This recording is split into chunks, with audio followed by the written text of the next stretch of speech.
is some talk about Caitlin Clark being the MVP. Is there validity to it? Somewhat. But is she actually the WNBA MVP? That's what we're here to talk about today. Let's open up the floor to my homeboy. Well, is she MVP? In my opinion, no. Is there validity in the argument? Yeah, of course there is. She really has turned the team around. She's gotten better since All-Star break. Problem is, just look at the stats on the screen there. A'ja Wilson is really dominating the sport on the women's side right now. There's no look at it. She's averaging almost 3 blocks a game. I'm sorry, like Caitlin Clark's doing great, and it's nice that she's able to break out after the All-Star break, but she's in no way the MVP. And we got to stop fast tracking Caitlin Clark into things that she's not quite ready for, because then it looks bad. This is when we start pushing narratives. No, she ain't. Yeah, no, pretty much same thing. I get it. You fans of a player, like all of us have said stuff like that about our favorite players, right? But just like I've had times where I've said some wild stuff about Donovan Mitchell just because I feel like he's nice, like he's a really good basketball player. But it's like the reality of the situation is it's not close. I don't even think she's playing better than Napheesa Collier. But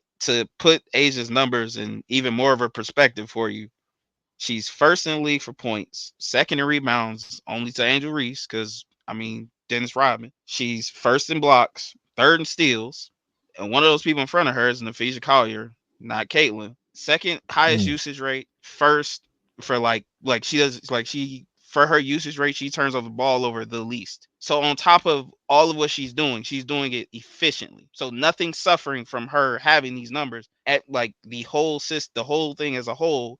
Because Chelsea Gray didn't come back as the same player she was before she went out, she's been able to like literally lead the entire league in everything. I get it for fandom sake. I get her fans feel like, because hey, after the Olympic break, she went crazy. That's just the reality of it. She went crazy after the Olympic break, but it's not close. Like this, hers, nobody else's, not even a real discussion. I wish we could have played some gospel music there because he was preaching. So let me throw a wrinkle in this, right? There have been times in the NBA when the best team or the best player does not win MVP of the league. It's been happening honestly outside of the last couple years. It's happened where the best player in the league has not won the MVP, and that's another discussion that we can get into for another time. I wonder who that is. That didn't happen a couple times. It didn't happen a couple times. It's kind of silly.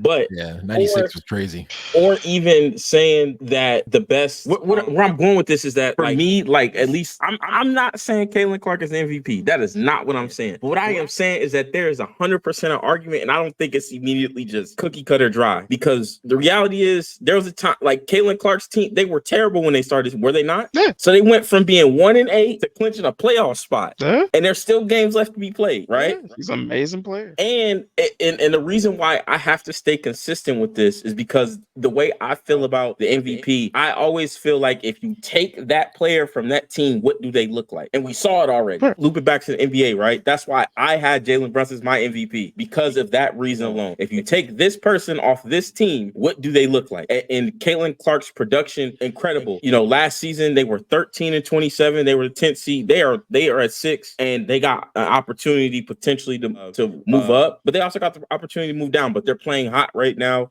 I think that the break that they got from the Olympics, I think that really helped them. And like I know there was a lot of traction about Caitlin Clark. It was in the gym. Yeah, I know there was a lot of traction. Like, oh yeah, Caitlin Clark should go to. She should have went to the Olympics. Like, and even I was on that. Like, she should go. Like, I thought that her and Angel Reese, I think that'd be a good opportunity for them to go. But I see why it was probably better that she didn't go, because she went now to the hyperbolic time chamber. They literally, they went to the hyperbolic time chamber and they went to another level. The whole team. To your argument, though, if you take A'ja off her team, they're not a bro. I've been sitting here cringing for 10 minutes waiting for you to finish with this, because I'm gonna use that same thing back to you, bro. I'm with you. I'm with y'all on that. I'm just saying that the story surrounding Caitlin Clark is why there's this buzz for her to be the MVP, right? She came, they were like, oh, is she gonna be overhyped? Oh, she's leading the league. Then she started off really slow. She was leading the league in turnovers, and she still is leading. I'm pretty sure she still is leading the league. Broke the record for turnovers. Yeah, I think they was missing a player. Whatever, too. That's I okay. think their other guard, they was missing her too at the beginning. Yeah, their 2 guard. Yeah. What is her name? Her name escapes me. I'm trying to think. I literally had them to pause. But my point is that like I understand the conversation surrounding that, right? Where she came in, she is living up to her hype. She is like pretty much playing her game. She has like her game has translated from college to WNBA. Yeah, Temi. I can't say I will butcher that name. Yeah, I'm not messing that name up. Just shout out to you. Just Timmy. Facts. Timmy. Facts. I ain't even look. And I usually don't get people's names wrong. I usually don't get people's names. But that one caught me off guard a little bit. Anyway, Caitlin Clark and the story, because MVP is never just about stats. It's never just about record. It's about the story. And I think Caitlin Clark, her story alone is why there's a conversation about her being MVP. Granted, she could be third. Sorry, I don't mean that. I almost guarantee that she will finish second. Like, no matter what. Like, I don't think there's anything that we could say. I don't think there's anything that I think that there's going to be a push for her to finish second. She's going to get a couple votes, even though it should be unanimous. But she going to get a couple votes. Like, Aja Wilson is dominating the sport. Like, you can't, you can't do that. Like, it'd be like if they gave like Jokic's MVP to, like, I don't know. Like, I don't even know if they gave it to... No, not Joel Embiid, to a rookie, to a hyped up rookie, to Victor Wembanyama this past season. If they had given that to him, you can't do that. I understand that Candace Parker won MVP and a Rookie of the Year in the same. But the difference is it wasn't a player like Aja Wilson doing her thing over in Las Vegas. So like would she have an MVP argument if there wasn't a player doing this on the other side of the country? Yeah, it's just not something that's happening right now. She might win it. She might. The script might have been written, but the problem is she running into some dogs. She came in too early. It's too many good players for her to just come in and dominate the sport in the same way. I mean, you got to. It's going to happen. We can tell it's going to happen. We can all see it formulating. They all got in the lab and played together and got better as a team and came out on the other end of it and they're better. And that absolutely should be commemorated. It's a good thing that they did that. They made their way into the WNBA playoffs. It's best of three. It's best of three. Yeah. You know, she definitely took the Rookie of the Year. Yeah. I said she took it right after the Olympic break. She came and took that motherfucker. I can definitely say that there's some teams that like they're above them playoff matchup wise who probably don't want to play them. Nah, they don't want to see them. I don't think. Yeah, like they are playing so hot. They playing so hot right now. Like it might only be 3 teams that don't mind playing them. To be completely honest with you, it's probably only 3 teams that's just like we'll play. I mean, there is something to be said about like her on-off numbers too, because like for a rookie guard, they're like pretty good numbers. I just like the turnover situation. That's still a usage rate thing. When someone has the ball all the time, they're gonna turn the ball over. And I don't. It kind of messes up the rest of it because I kind of want to know what that looks like again as she matures as a point guard and as a ball handler. So her pass is gonna improve. So yeah, point guards it's only gonna get better. You gotta think like point guards in general. Like that's usually the one that takes some time to translate. Whether that's in the NBA, WNBA, just because of the speed of the game, you go from playing against Joe Schmo, everybody your size, and then you gotta go guard Steph Curry when you get to like you be like damn like it's not even that, just age wise. You go against from other kids like you. Ain't nobody really like. It's probably like one dude out there that's like strong as shit. But it's like you in the NBA, but them grown ass men. I think it's 30. Man, got kids. Yeah, like he got dad strength. You can't go through him. I think more than anything is that everybody like it's even more cutthroat in the WNBA because there's not as many roster spots. Yeah, so people they cut number 1, 2, 3 overall picks if they don't show up. If you ain't proving you got it after your second season, you gone, and that's it. It's cutthroat. Because I know there's some WNBA players, who they got cut to number 2 pick, and they're in the gym working out, and they getting buckets. They just can't cut it in a W. And or they was on the wrong team. Yeah, you got a star in your spot and a like a runner up for 6th man of the year behind him. Like you ain't finna get to play. Yeah, so they get all the access to all the train, and they're all good. Like these are all because there's less teams, so there's less spots. Like so, this is literally the top women hoopers. Like so the reality is they all could even if you're like nah. She not that good. No, she can hoop. I mean, just look at Kennedy Chandler. Kennedy Chandler on the Sky. She was like out the league for 2 years. Got a throwaway contract this season. Is balling. She's a team leading scorer. Right? Yeah. Off the bench or she started? No, now? she's starting now. So I actually wanted to get into this when we talked about the Rookie of the Year thing, because they traded their best guard and they traded them for like basically nothing. And whoever they got him, like, and then the person they started in their spot just ain't cutting it. She ain't making her shot, like, and that's what she's there to do. So the last 2 games, starting 2 guard shot 0-5 from 3 in a game where she played over 30 minutes. That's just something you can't do. How you got 4 points in 30 minutes? That's crazy. As a shooting guard, I'm not doing it. The woman they had before that, wasn't she like she could score, right? She played for the Liberty now, right? She could score. She like a Joe Ingles type, like just like a good ball handler, like a facilitator, shooter, all that stuff. More than anything, just defense and everything, and it meshed well with the Sky, and that's why they were able to maintain that record the way they were. But since they traded her away, look at where they're at now. They took her production away. Did not replace it. See, I'm learning. I'll be watching the games. I'll be having the games. I'm trying to keep up with the WNBA lore. But speaking of lore, and Brandon, you honestly transitioned it perfectly almost. Is it safe to say that like Caitlin Clark it's locked, right? For Rookie of the Year, there's nothing else to discuss at this point. Angel Reese, she did some incredible stuff. She is leading the league in rebounds. Honestly, if Angel, which is crazy, made history. Yeah, both made history. Side note, I do want to say this really quick. If Angel Reese was not in the NBA right now, in the WNBA right now, Aja Wilson would be leading the league in rebounds. So I think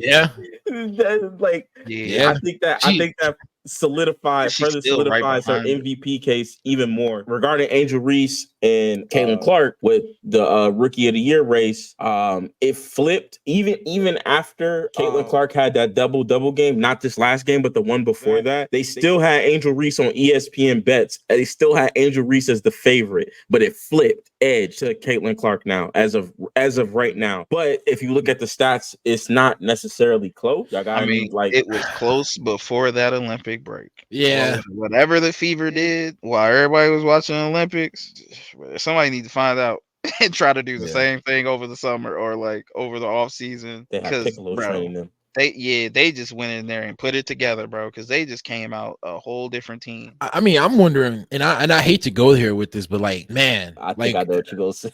Man, what did you get better at with that break? Because in a lot of ways, like Angel Reese's finishing got worse. And I'm saying this as a Sky fan. I'm saying this as a big fan of Angel Reese, who really wanted her to win Rookie of the Year. Like, some of those misses are egregious. We can't be like that. Like, we can't even like ignore it, because it is 38% as a big. That's insane stuff, yo. And I said at the beginning of the season, when she gets more like strength and like upper body strength and all that stuff, so year 2, year 3, you know what I'm saying, she's gonna get a lot better. Because right now, you know, she wins the race up the court every single time. That's how she gets so many rebounds. That's how she gets in position, everything like that. But you're sealing, if she seals underneath, right, and you're catching maybe a guard who isn't prepared, you catch them, you seal underneath. If you can't finish that shot, you're taken away. She could be a 20+ scorer right now, like easy shots. You know, it's stuff. It's stuff I want to see as a Sky fan, as a big Lil Reese fan. I want to see her work on that stuff. You didn't get the Rookie of the Year this time around. You didn't get it, but you'll show up next year and go for it. Go for MVP.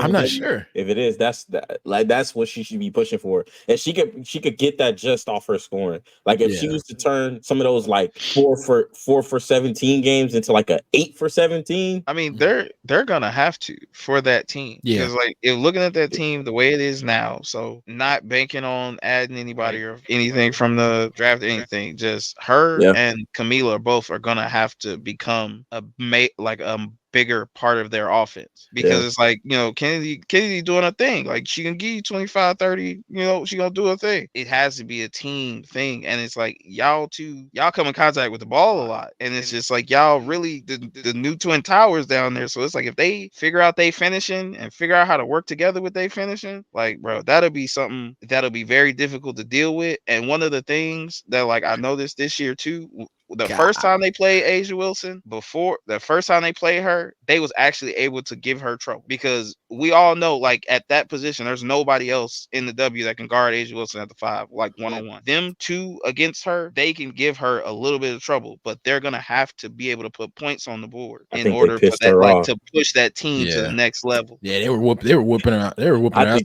I think they pissed her off that last game because I seen Angel Reese told her she was too small, and it was over with after that regarding Asia Wilson. But I mean, you already knew how that had to go. She had to come back and do that the next time. It was all right. I tried to be nice. All right, y'all. All right, y'all talk. All right, man.